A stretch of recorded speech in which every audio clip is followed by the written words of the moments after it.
Good morning and welcome to another episode of the Euros Daily Debrief. Yesterday was a travel day for me, and long-time viewers of the channel would recognise this as the parents' back garden. So I missed the Ukraine game against Slovakia. Slovakia took the lead and were looking like they were going to go through on 6 points, which would have been absolutely massive for them.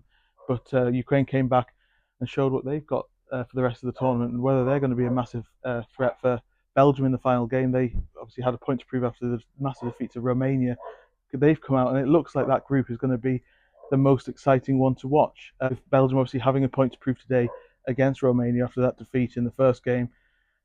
Ukraine, as I say, I have a lot of quality on paper, and they didn't really show it against Romania. So it's good to see them come back and sort of, open that group up with a win for three teams.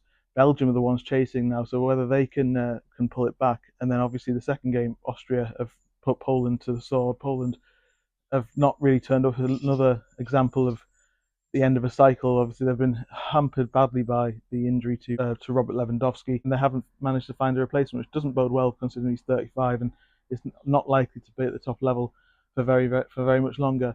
The talking point is obviously the France-Holland game. France came into the game without Kylian Mbappe, who was on the bench after breaking his nose. Whether he'll play much more of a part in the rest of the tournament remains to be seen, but France looked toothless without him. Antoine Griezmann missed a couple of key chances, didn't step up. France's record without Mbappe isn't good, so they've got to really find a way to improve without him. But obviously the talking point is that VAR decision. Anthony Taylor and Stuart Atwell in the middle 3 years ago, that they were the only ones to have issues with VAR at Euro 2020, and they've had issues with VAR again at this tournament. They're the only ones. I think VAR has been fantastic, and this is more evidence that the system can work, technology can work.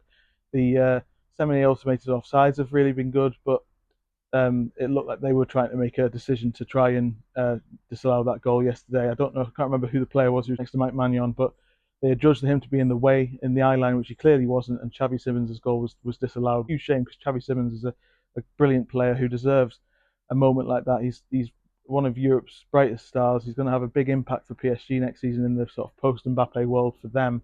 But yeah, he deserved a goal, and that would have been a massive result for Holland to go top of the group and obviously put France under a bit of pressure going into that third and final game. And France, do we have to question whether they're still favourites for this tournament?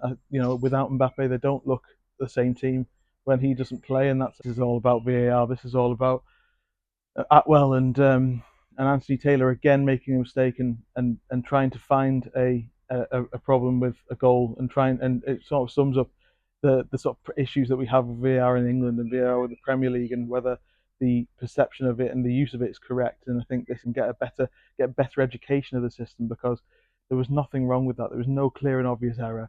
He wasn't even in the eye line. It was a bad mistake. But even if there was a debate about it, it still shouldn't stand, because clear and obvious is the directive. So really poor from Atwell and Taylor, just like 3 years ago when they disallowed Marko Arnautovic's goal against Italy in the last 16 at Wembley. Just disappointing. I think that they've got to improve on that. But we're in for a final day of Group 2 of Match Day 2 action today, with Belgium having a massive point to prove, given that they lost on the first day. And obviously that group is now looking like the most entertaining and most open, given that Slovakia, Romania and Ukraine have all won a game. There's real pressure on Belgium to deliver. They've got the quality. They should really be in a position to do it, but it'd be massive. It could be a massive story on the hands. They're under a lot of pressure. I don't expect them to go very far, but I do expect them to get through the group because of the quality that they have and the relative ease of that group on paper. But it could be a cracking story as well. That's a shame about yesterday for Holland. I think Xavi Simons is a brilliant player. Holland played quite well. France are toothless without Mbappe, and that could open the door for other teams. But thanks very much for joining me on this episode of the Daily Debrief. Quick one next time. Please like, share, and subscribe. Cheers.